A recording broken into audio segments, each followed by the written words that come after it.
es que son memorables.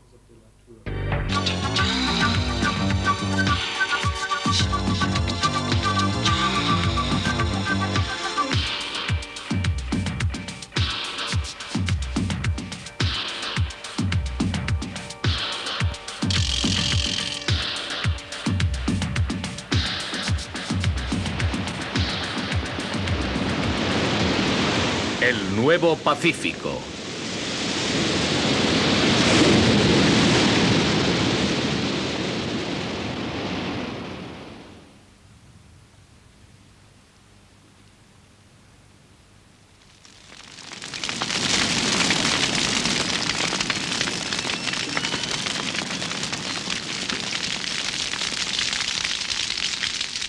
Ecos de guerra.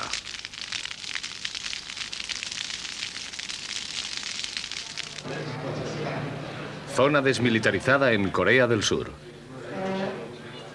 Son las 10 de la mañana.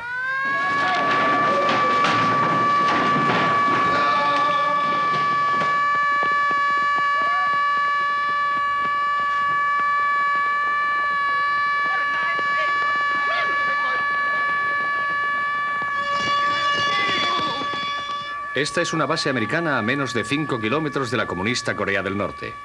Un lugar de máxima importancia estratégica. Un punto de conflicto en potencia que podría dar al traste con la insegura calma del nuevo Pacífico. La alarma puede sonar a cualquier hora del día o de la noche. Y hasta que las armas apuntan a sus blancos, nadie sabe si es una emergencia real o un simple ejercicio de entrenamiento para mantenerlos alerta. En Corea del Norte, la llamada aldea de propaganda proclama la superior calidad de vida bajo el comunismo. Pero en realidad nadie vive aquí. Por la noche, todas las luces se encienden a un tiempo. La única voz que puede oírse proviene de potentes altavoces dirigidos al sur, un monótono torrente de propaganda. El ideario del presidente norcoreano Kim Il-sung. La zona desmilitarizada fue creada en 1953, al finalizar la Guerra de Corea. Todavía hoy la tensión es muy grande y hay pocas esperanzas de acabar con el conflicto de ideologías enfrentadas que divide tan trágicamente al pueblo coreano. En el centro de la zona desmilitarizada está Panmunjom. Aquí, el norte, el sur y las fuerzas de pacificación americanas se reúnen de tiempo en tiempo para tratar de posibles violaciones del Tratado de Paz. Los visitantes reciben instrucciones bajo la atenta mirada de los soldados norcoreanos. Bienvenidos al edificio MAC. Señoras y señores, este es el edificio donde se reúnen las comisiones desmilitarizadas o encuentros MAC. Estas banderas corresponden a un primer encuentro en el edificio MAC. Tal y como pueden ver, su asta es ligeramente más alta que la nuestra, mientras que la punta de la nuestra es más ancha. Su bandera es ligeramente más larga que la nuestra y la nuestra es más ancha. Ellos tienen 3 escalones en la base y nosotros solo 2. Pero nuestros 2 son equivalentes en altura a sus 3. Los micrófonos que ven en el centro de esta mesa y que hay colgados alrededor de todo el edificio son examinados las 24 horas del día por ambos lados. De esta manera, nada de lo que se habla en este edificio puede ser oído por los norcoreanos. Este es el único sitio en que se puede cruzar la zona de demarcación militar y regresar sin causar un incidente internacional. Deseosos de que los demás comprendan la amenaza que les atenaza desde el norte, los surcoreanos han convertido la zona desmilitarizada en una atracción turística. Este grupo de turistas japoneses ha venido a ver un túnel construido por los norcoreanos. El túnel, excavado en la roca de granito por debajo de la zona desmilitarizada, fue descubierto practicando agujeros desde la superficie. Entonces se excavó otro túnel desde el sur para interceptar el primero. En este momento ustedes están a 50 metros de la entrada del túnel.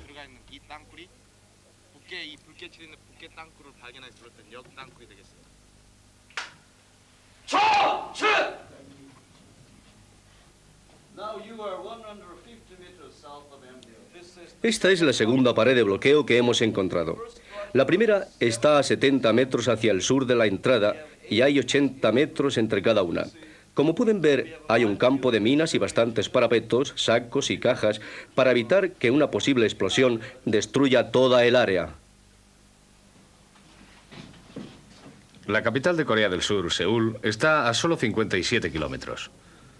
Con el descubrimiento de 3 de estos túneles y la convicción de que se están construyendo más de una docena de ellos, los surcoreanos tienen todos los motivos para temer otra invasión del norte.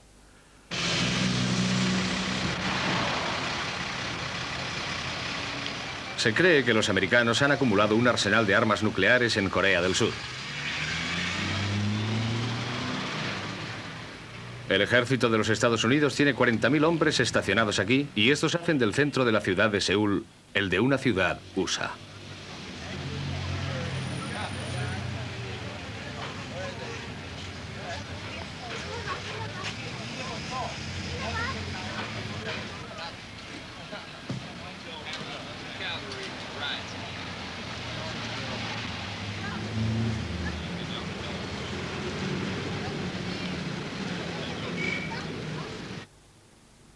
A medida que la prosperidad del Pacífico ha ido aumentando rápidamente, también lo ha hecho la importancia militar de la zona para las grandes potencias.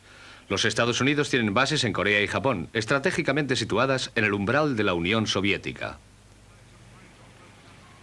Esta es la base naval más importante de Asia, en la isla japonesa meridional de Okinawa. El general da la bienvenida a los nuevos hombres recién llegados de San Diego, California.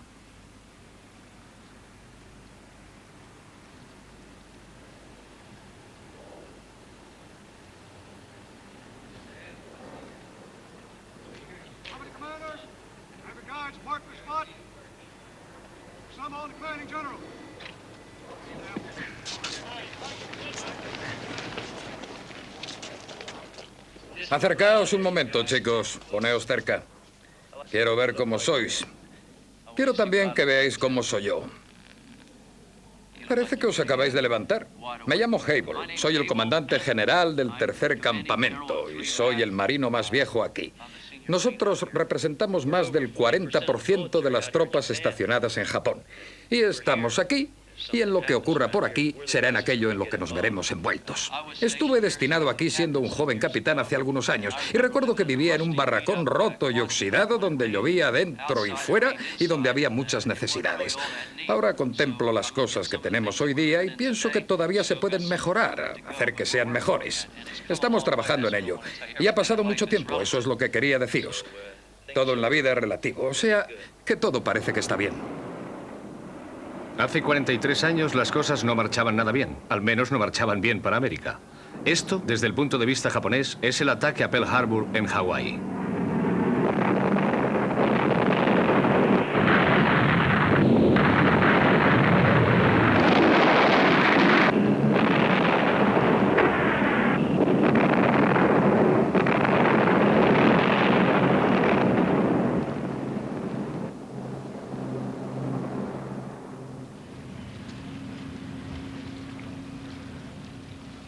Pearl Harbor en la actualidad. Estos son los restos oxidados del acorazado estadounidense Arizona, que resultó hundido en el ataque japonés. 1.100 hombres se hundieron con el buque y sus nombres están inscritos en el muro del Arizona Memorial.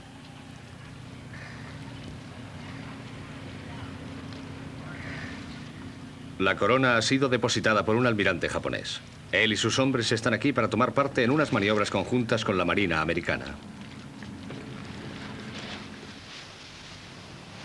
Hoy, japoneses y americanos están unidos en un pacto de defensa mutua. Seguros de que Japón no podría cambiar posiciones de nuevo y emprender una ofensiva contra territorio estadounidense, los americanos no solo toleran la concentración de fuerzas japonesas, sino que las estimulan activamente.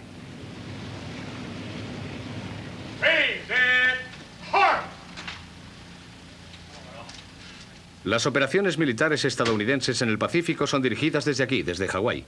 Camp Smith es el cuartel general del Think Pack, comandante en jefe, Flota del Pacífico.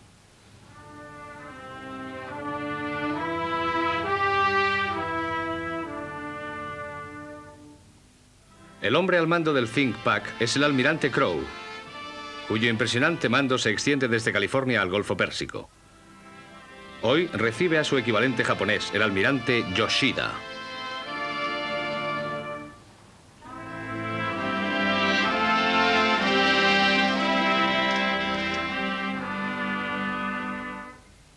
El propósito de la Marina japonesa es defender Japón, sus rutas marítimas dentro de un radio de 1000 millas.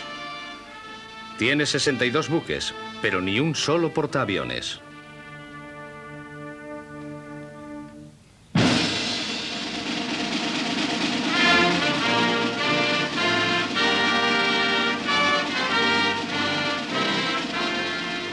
Los japoneses no tienen nada como esto. El Carl Vinson, el portaaviones más grande del mundo, con un coste de $1.300 millones.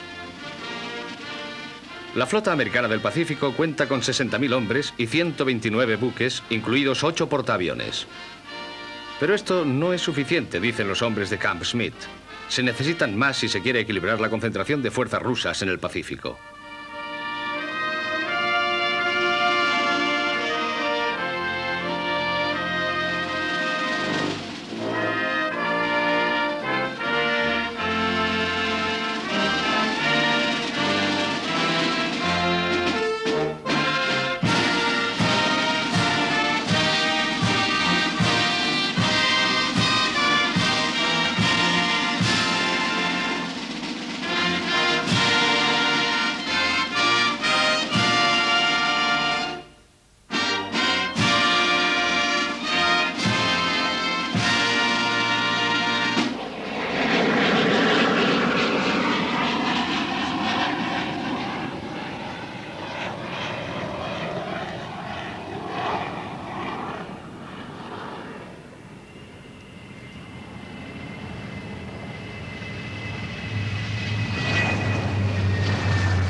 La localización de las bases estadounidenses en el Pacífico está en relación con los que Washington ve como potenciales puntos de conflicto: Corea, el Mar del Japón y la frontera entre Tailandia y la comunista Kampuchea.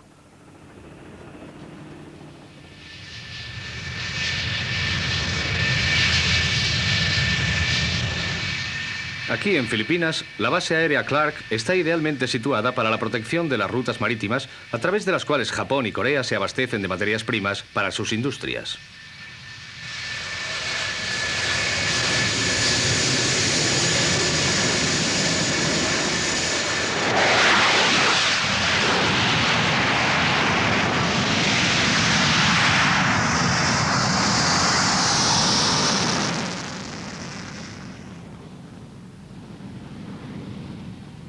La base aérea Clark y a pocos kilómetros la base naval Subic Bay son consideradas por Washington como vitales para la defensa de los Estados Unidos en el Pacífico. Por tanto, el gobierno USA tiene que pagar el alquiler y, haciendo esto, sostiene al autocrático presidente Marcos con cerca de $200 millones anuales.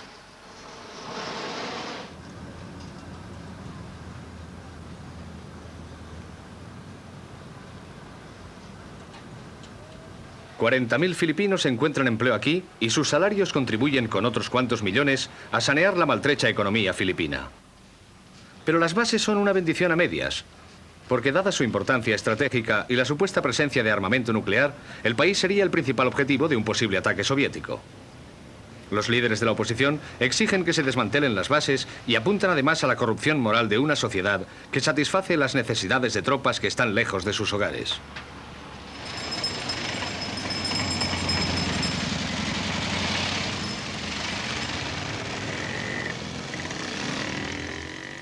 $40.000 americanos están destinados aquí, y a las puertas de las bases han nacido aldeas para proporcionarles descanso y rehabilitación. Cuando está la flota son 20.000 hombres más que satisfacer, y las chicas de Manila, que normalmente están ocupadas con los sex tour japoneses, trasladan sus operaciones a Clark y Subic.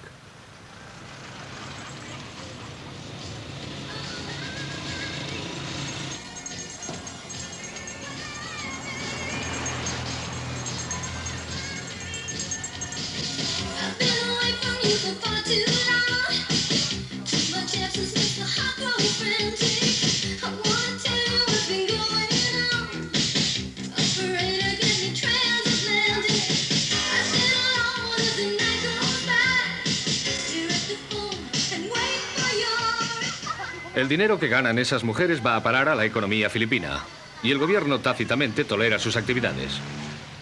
Al mismo tiempo, el problema de los niños no deseados, el consumo de drogas y las enfermedades venéreas son achacados a Washington y utilizados así como excusa para subir la renta de las bases. El gobierno filipino gana por todos lados.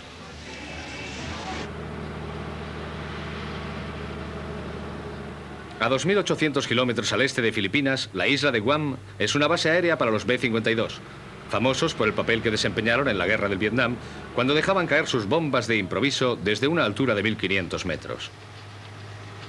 Aquí no hay presidente Marcos que exprima a los americanos. Esta isla de la Micronesia es ahora territorio estadounidense.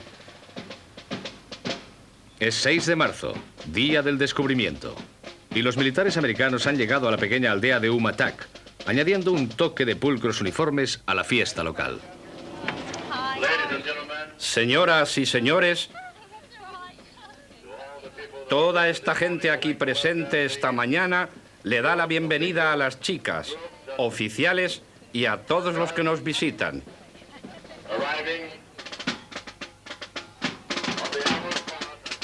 Capitán Elysos Peterson. Capitán Bacon. Capitán Cole. Captain and Mrs. Peterson. Let's have a group picture. Senator Bacon. Captain Cole.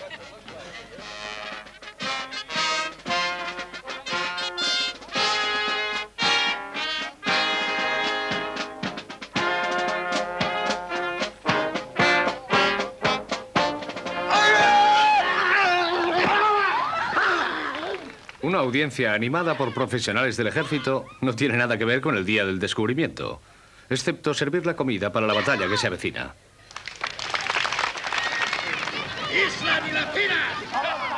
Guam fue descubierta en el año 1521 por Magallanes, el explorador que dio al Pacífico ese nombre. Después de navegar unas 8.000 millas de océano desierto durante 3 meses y medio, tocó tierra aquí, en Umatak. Pero los nativos no se mostraron del todo amistosos.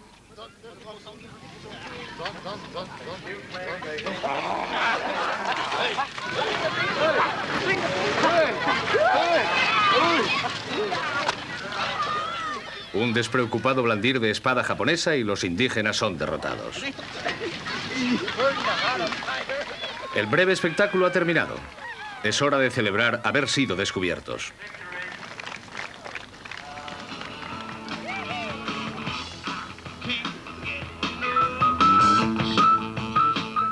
Guam ha sido redescubierta muchas veces desde los tiempos de Magallanes. Y la sangre y la cultura de los nativos se ha diluido continuamente al contacto con españoles, filipinos, japoneses y ahora americanos.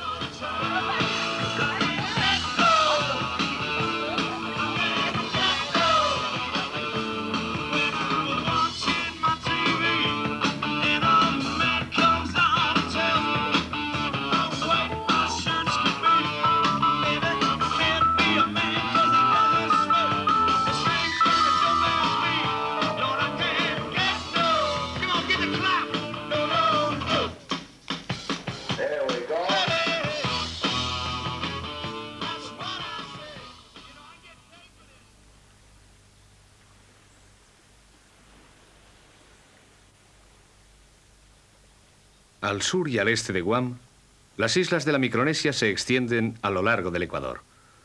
Alejadas de los circuitos demasiado concurridos, estas islas cuentan con una sola línea aérea, Air Micronesia.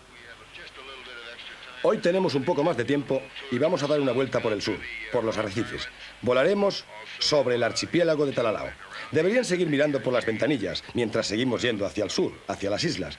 Echen una mirada al canal, que es por donde pasan los barcos.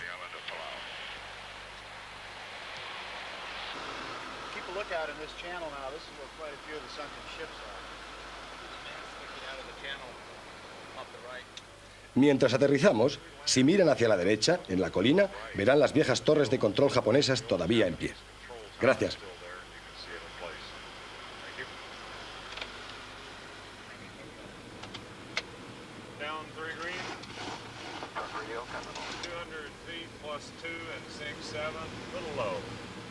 La pista tiene aproximadamente 160 metros y mientras nos acercamos podrán ver un viejo cañón antiaéreo.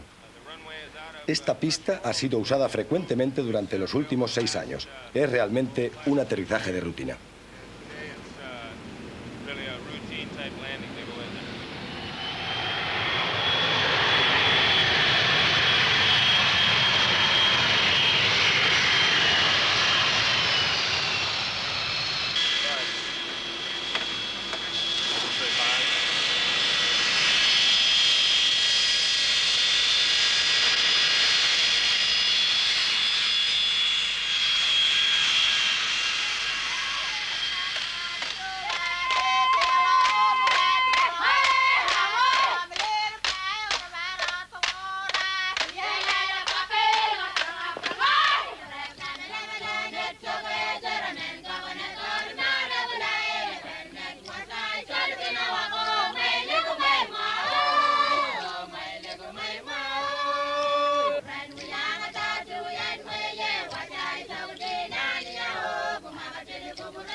Esto es lo más parecido a un paraíso inexplorado que se puede encontrar en el Nuevo Pacífico.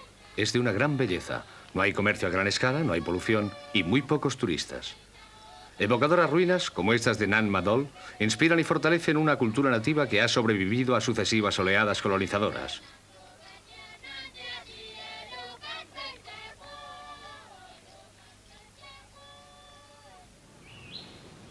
En la isla de Yap, todavía se utiliza la moneda de piedra para las transacciones tradicionales como adquisición de tierras o esposas.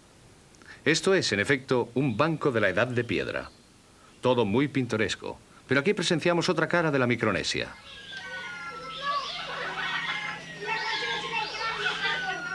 Al declararse la Guerra del Pacífico, las islas de la Micronesia fueron ocupadas por los japoneses.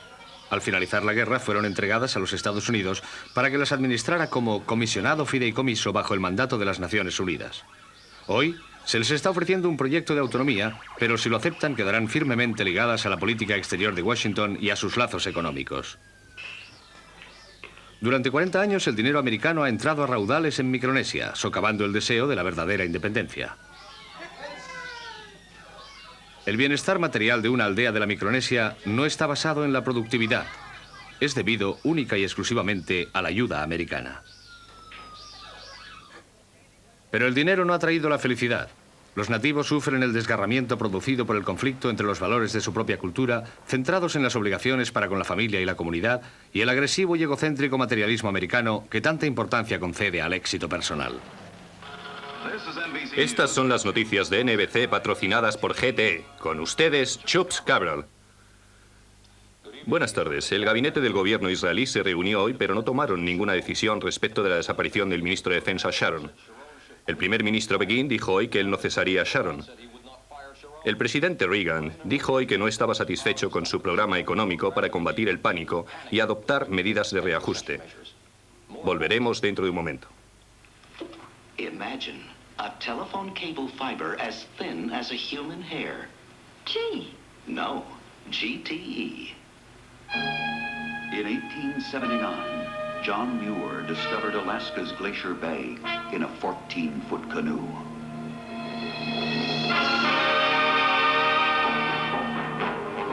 You can discover it this summer in the pampered elegance of an ocean liner.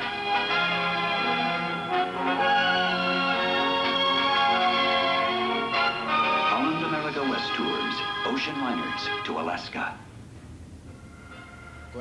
Buenas tardes, señoras y señores. Esto es WAP Televisión en antena, un día más de retransmisión. Señoras y señores, empezamos hoy nuestro programa con los hechos de la vida. Esperamos que les guste. Siéntense y relájense.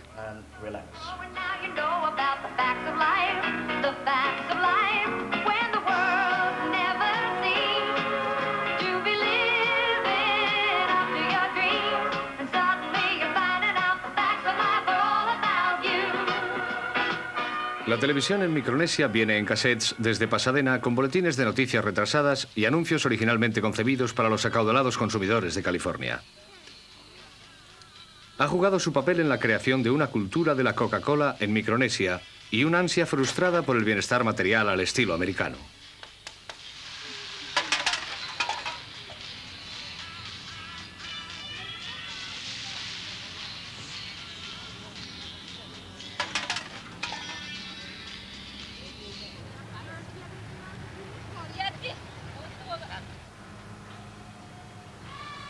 En los años 60, el presidente Kennedy puso en marcha un programa de desarrollo con la idea de convencer a los nativos de que se aliaran con los Estados Unidos al finalizar su administración.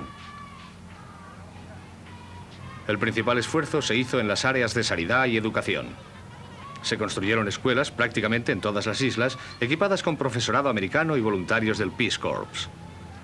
Pero por desgracia, no se hizo ningún esfuerzo para desarrollar la industria productiva, así que el único empleo posible para los estudiantes que se graduaban era dentro del gobierno, que rápidamente se amplió para acogerlos.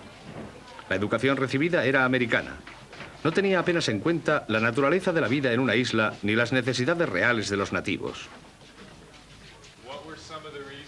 ¿Cuáles son las razones de que los judíos y los no judíos no se llevasen bien durante la Edad Media? ¿Podéis contestar a esa pregunta?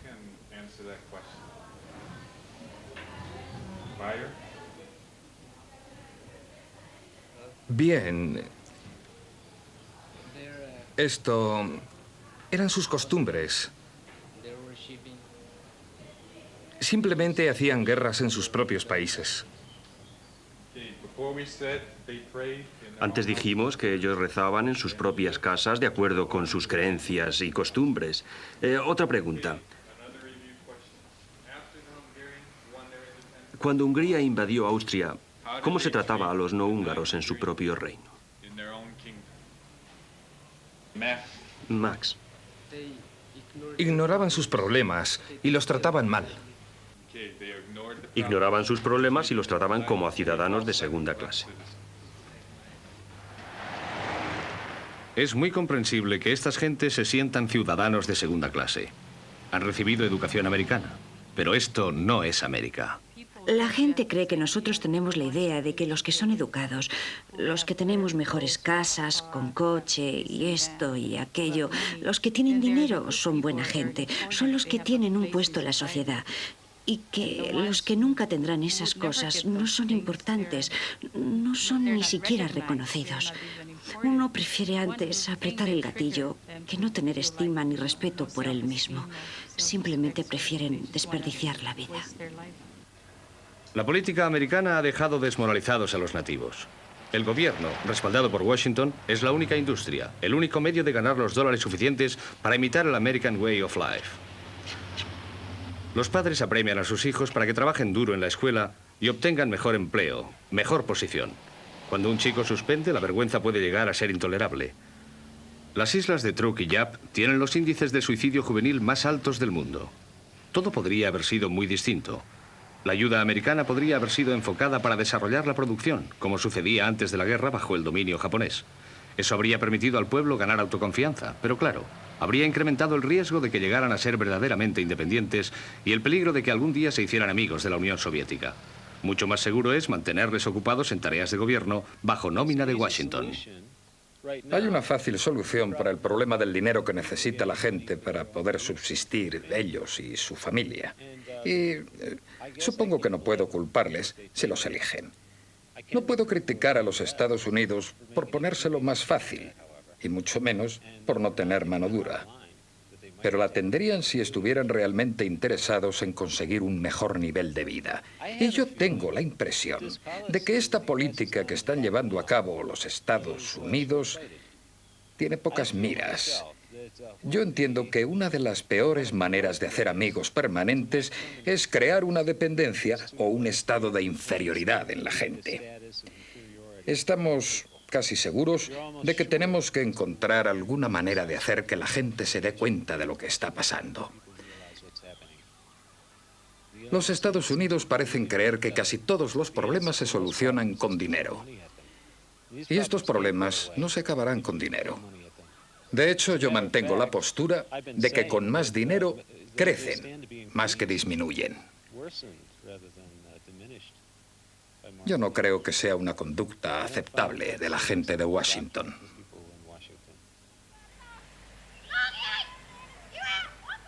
Los intereses americanos en Micronesia han sido siempre una cuestión de estrategia militar sobre todas las cosas, y esa estrategia exige la negativa de acceso a otras potencias. Como quedó bien demostrado en la Guerra del Pacífico, aquel que controla esta cadena de islas domina efectivamente la totalidad del Pacífico Oeste.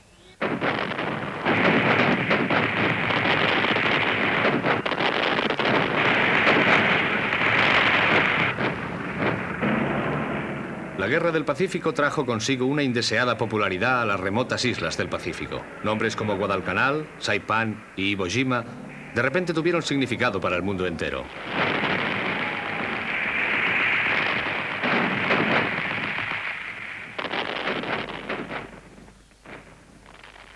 Hoy, las islas están llenas de restos de guerra que se oxidan románticamente en la jungla. Un caza en Yap. Tanques japoneses en Ponape.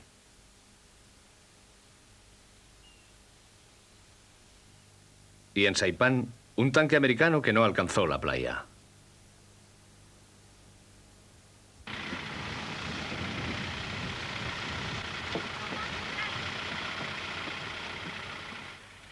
Saipan es una pequeña y preciosa isla en el noroeste de Micronesia, a 3 horas de vuelo de Tokio. Y aquí, las armas del último puesto de mando del Japón han sido ordenadas para complacer a los turistas.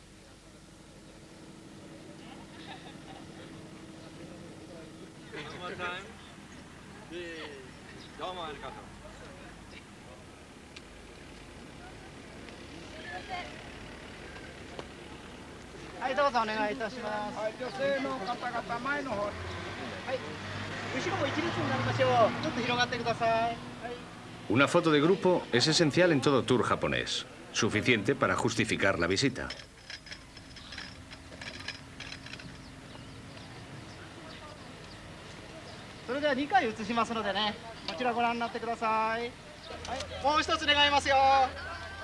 Siempre el signo V, pero es particularmente incongruente en Saipan porque la batalla librada aquí fue, para los japoneses, un desastre.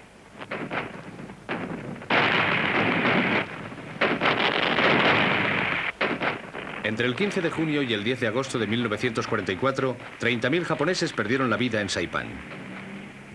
Solo 600 se rindieron. Muchos prefirieron despeñarse desde los acantilados antes de sufrir la vergüenza de la captura.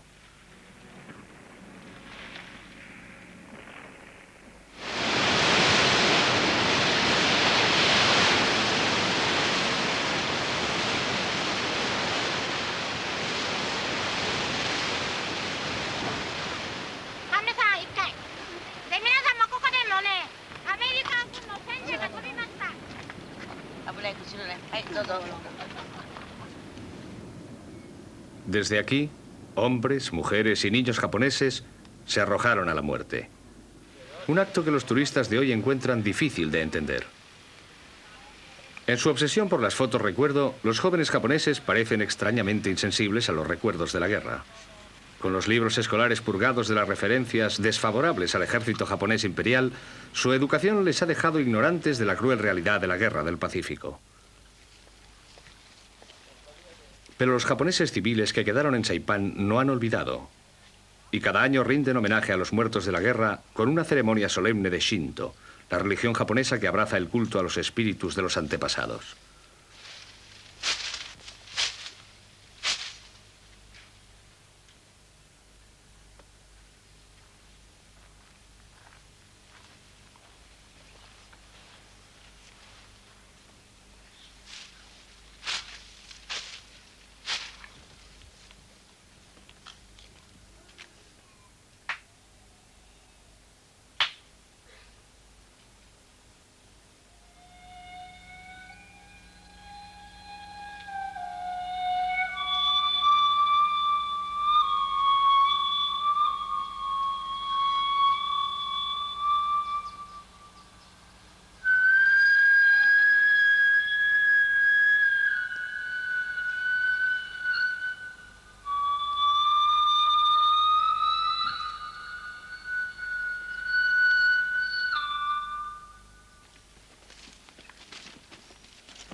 Un equipo japonés de buscadores de huesos peina la jungla de Saipan en busca de los muertos de guerra. Muchos quedaron enterrados vivos en las cuevas y hoyos donde se refugiaron del ataque americano. Según el credo japonés, sus almas viven atormentadas desde entonces. Solo recuperando sus huesos y realizando las ceremonias adecuadas quedarán libres.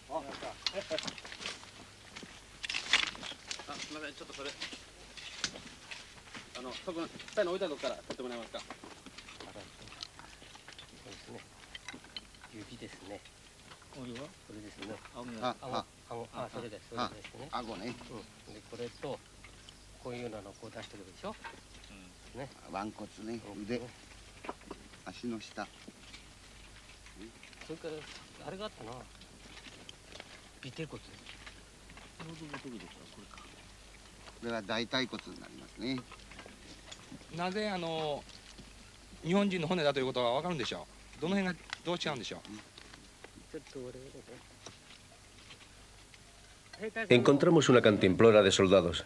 En esta se ve un nombre. Y sí, suponemos que hay también gente del pueblo. Se hallan pedazos de tetera, trampas para pulpos, espadas.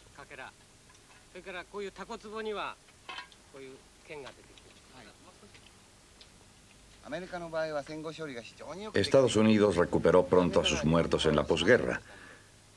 En cambio, Japón, como era el país vencido, aún sintiéndolo mucho, tuvo que dejarlos. Los que estamos aquí, todos perdimos aquí a nuestros padres. Nosotros, como hijos suyos, tenemos deseos de que lo más pronto posible regresen las cenizas a su patria. Por eso estamos trabajando. Un improvisado altar, la bandera japonesa, incienso y ofrendas y una canción de los días de la guerra que los espíritus reconocerán rápidamente.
En febrero de 1944, en la batalla de Truk Lagoon, los americanos tomaron venganza por la humillación de Pearl Harbor, enviando 50 barcos de la flota japonesa al fondo del mar.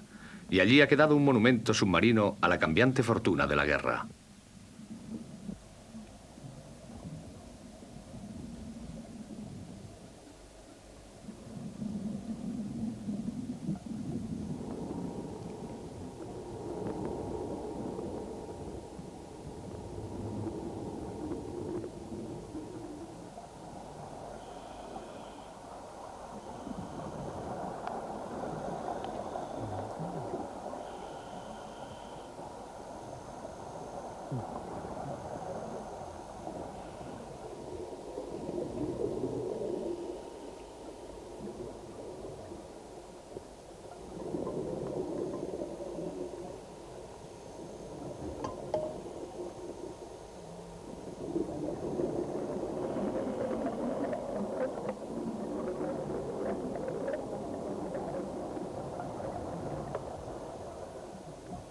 El ataque americano cogió por sorpresa a los japoneses y muchos quedaron atrapados en sus camarotes y perecieron ahogados en sus barcos que se hundían. Por tanto, aquí hay huesos de japoneses que recuperar y almas que liberar.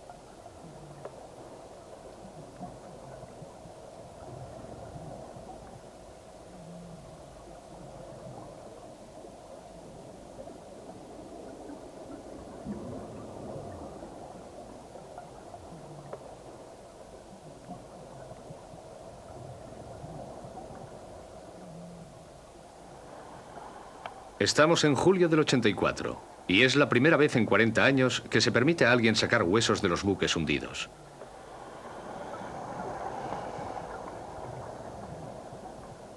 Los buscadores de huesos se sumergen a 60 metros, lo que está cerca del límite de los equipos de buceo, y trabajan por relevos.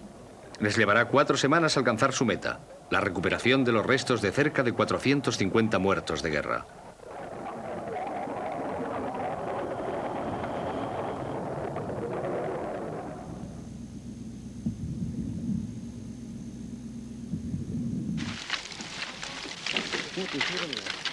En Saipán, como en Truk y en muchas otras islas del Pacífico, los huesos y calaveras de 4 semanas de búsqueda deben ser incinerados y son cuidadosamente dispuestos en una pira funeraria. Hace 3 años se descubrió que la mafia japonesa, Yakuza, había estado introduciendo armas en Japón en cajas de fragmentos de hueso incinerados. Y las misiones de recolección fueron suspendidas. Pero ahora han comenzado de nuevo con renovado vigor y bajo la supervisión del ministro japonés de Sanidad.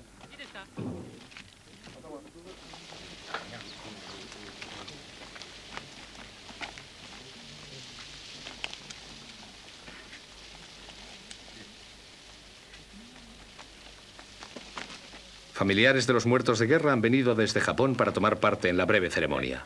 Rinden su último homenaje con ofrendas florales.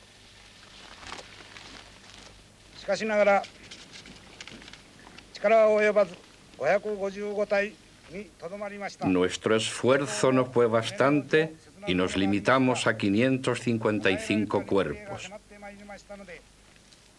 Sentimos una pena enorme, pero el tiempo dado se acerca a su fin. Para entregar las cenizas a montañas y a ríos de sus pueblos natales, ponemos fin al reunir restos e incineramos a la manera del ejército. Juramos venir al encuentro de los restos otra vez. Y con esto nos despedimos de ustedes.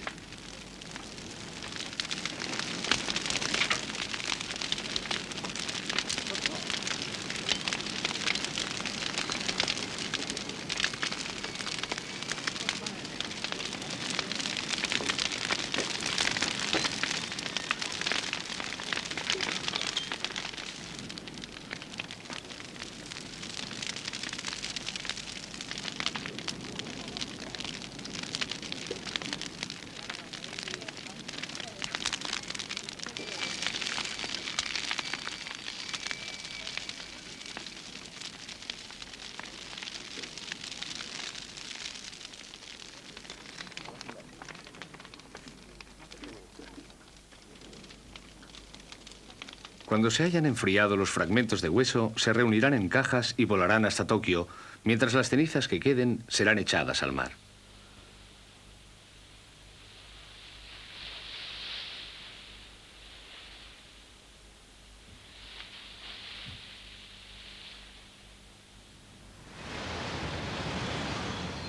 Tokio. Los fragmentos de hueso de las incineraciones en todo el Pacífico han sido transportados por avión hasta aquí y van a ser consagrados en una ceremonia en el santuario japonés al soldado desconocido.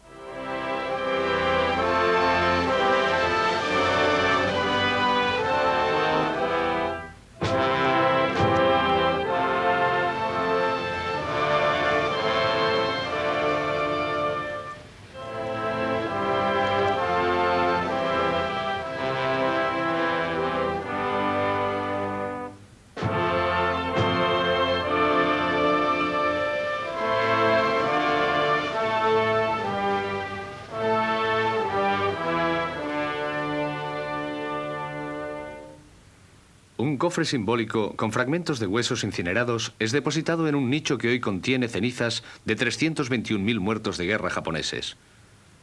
Todavía quedan 500.000 por encontrar. Entre los que han llegado a rendir su último homenaje hay ministros y miembros de la familia del emperador, pero la mayoría de ellos son familiares de los muertos de la guerra.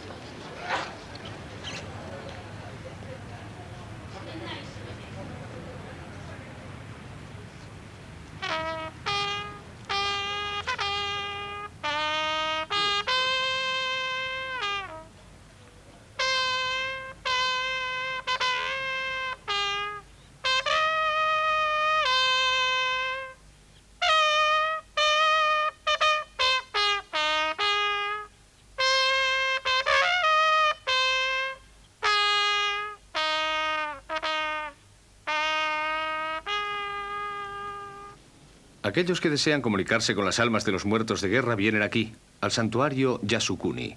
Hoy es el turno del primer ministro japonés, el señor Nakasone, pero su visita es controvertida. El líder de los tiempos de guerra del Japón, el general Toho, fue ejecutado en 1947 como criminal de guerra, pero en una ceremonia celebrada recientemente aquí, el espíritu de Toho fue admitido en el reino de los dioses. Comparte el rango celestial con otros 13 líderes de guerra, cuyos espíritus son venerados en el santuario Yasukuni. A los ojos de muchos, la visita del señor Nakasone es una declaración pública y oficial de que las actividades del ejército imperial en tiempo de guerra han ganado por fin la respetabilidad en el Japón moderno.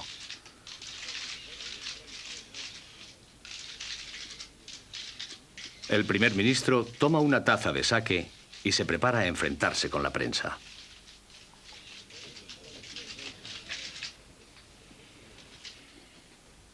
Soy el primer ministro Nakasone. He venido a rezar para consolar a las almas de los soldados y para expresar mi agradecimiento. ¿La ofrenda es a expensas públicas? No, es dinero de mi bolsillo. ¿Cuánto le cuesta? 100.000 yens. El Partido Liberal Demócrata opina que este acto podría ser anticonstitucional. ¿Qué le parece este punto? Traté este asunto en el gabinete y el partido presentó una protesta. Así que voy a examinar la cuestión a fondo.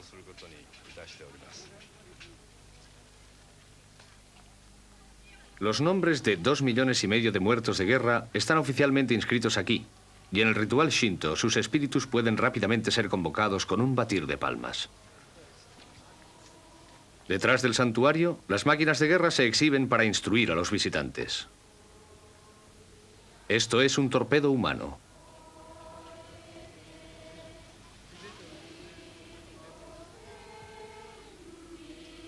Yasukuni es un nombre famoso en el Japón. Significa país a salvo. Los familiares de los muertos vienen aquí a rezar y a hacer ofrendas, y a veces a entretener al mundo de los espíritus con una canción de los días de la guerra.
El Carl Vinson americano hace una visita a Sasebo, cerca de Nagasaki. El barco se mueve con energía nuclear y a pesar del hecho de que nunca se ha admitido oficialmente, es de suponer que transporte armas nucleares. Japón ha proclamado oficialmente la prohibición de armas nucleares en su territorio y barcos de pesca con pancartas y altavoces han salido a protestar por la visita.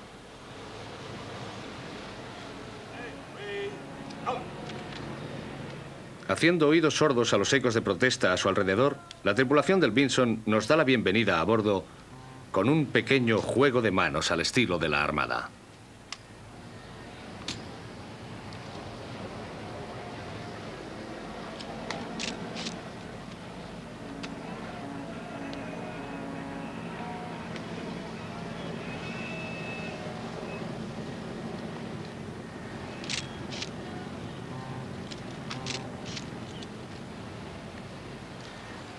No todos los nativos son hostiles. Esta es la bienvenida oficial de la ciudad de Sasebo.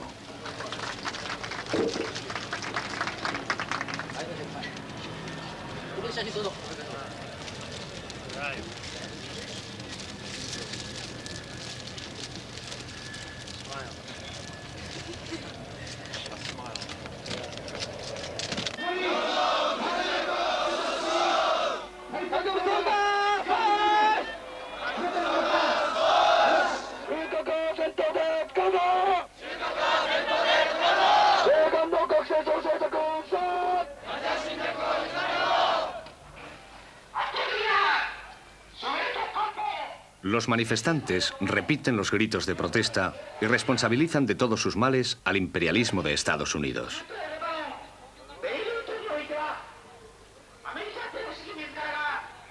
En Sasebo, la tripulación del Vinson se muestra comprensiblemente recelosa. 10.000 personas han venido a mostrar su oposición a la visita y estas situaciones a menudo acaban en violencia.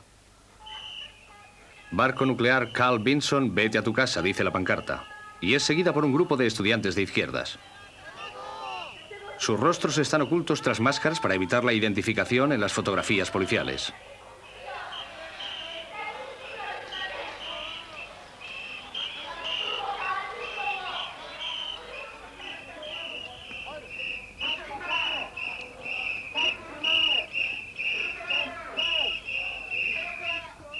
A la extrema derecha japonesa le gustaría ver un resurgir a gran escala del militarismo.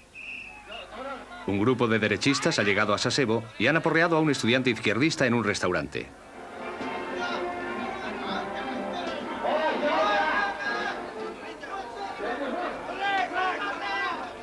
Aparte de este incidente, la manifestación está libre de violencia. Aquí hay 3.000 policías antidisturbios y procuran mantener aislados unos de otros a los grupos de estudiantes. Comparada con manifestaciones similares de hace 10 años, esta es sorprendentemente moderada, hecho significativo quizá de una nueva actitud más tolerante en Japón hacia lo militar. La Constitución japonesa reza: nunca volverán a mantenerse fuerzas de tierra, mar y aire, así como ningún otro potencial bélico. Pero en 1954 el gobierno decidió que eso no debería negarles el derecho a la autodefensa, y con asistencia americana se crearon las fuerzas de autodefensa. Hoy el ejército japonés tiene 250.000 hombres. Su presupuesto se limita al 1% del Producto Nacional Bruto, pero a causa del volumen del PNB japonés, esto no es una pequeñez. Más de 12.000 millones de dólares al año, siendo el octavo presupuesto de defensa mayor del mundo. Los reclutas de las Fuerzas Armadas de Autodefensa se entrenan aquí, en Yokosuka, y se ha dispuesto una ceremonia de bienvenida para los recién llegados.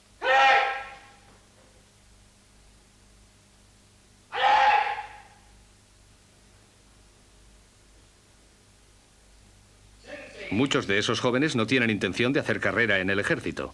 Son un grupo de ejecutivos enviados aquí para aprender un poco de disciplina militar y hacerles abandonar las posturas izquierdistas que puedan haber adquirido en la universidad. Juramos mantener la paz y la independencia de la patria, ser conscientes de la misión de Fuerzas Armadas de Autodefensa, obedecer a la Constitución de Japón y a la ley, consolidar la unión, observar la disciplina, cultivar los sentimientos, respetar la dignidad humana, templar el cuerpo y el espíritu, no tomar parte en actividades políticas, tener fuerte sentido de responsabilidad, desempeñar nuestro cargo, en caso de que ocurra algo, cumplir nuestro deber, arriesgando la vida y responder a la esperanza del pueblo.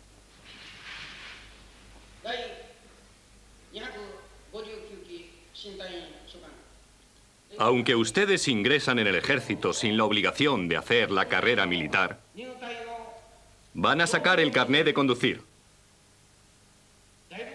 a realizar entrenamientos y a templar el alma y el cuerpo. Haciendo todo esto, creo que ustedes van a sacar provecho de su estancia entre las Fuerzas Armadas de Autodefensa.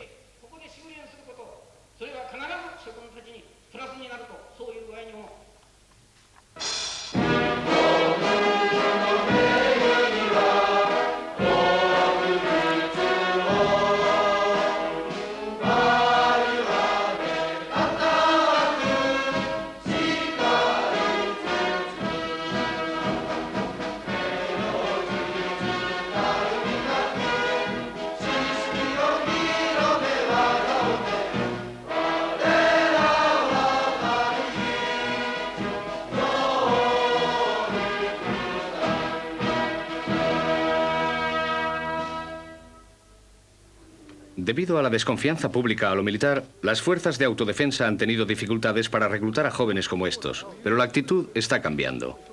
La intimidación soviética, la ocupación de islas japonesas, el derribo de un avión con pasajeros japoneses a bordo, les han llevado a una mayor aceptación de las fuerzas de autodefensa. Hoy, por primera vez desde 1945, un uniforme militar japonés puede ser llevado con orgullo y dignidad.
Nuevamente, un ejército japonés seguro de sí mismo marcha a través de Tokio en la parada militar anual de las fuerzas de autodefensa. Ya es esta la máquina de guerra más eficiente en el lejano oriente. Los vecinos asiáticos del Japón observan las brillantes bayonetas con preocupación. No han olvidado la gran esfera de prosperidad del este de Asia y la ocupación en tiempos de guerra por el ejército imperial japonés.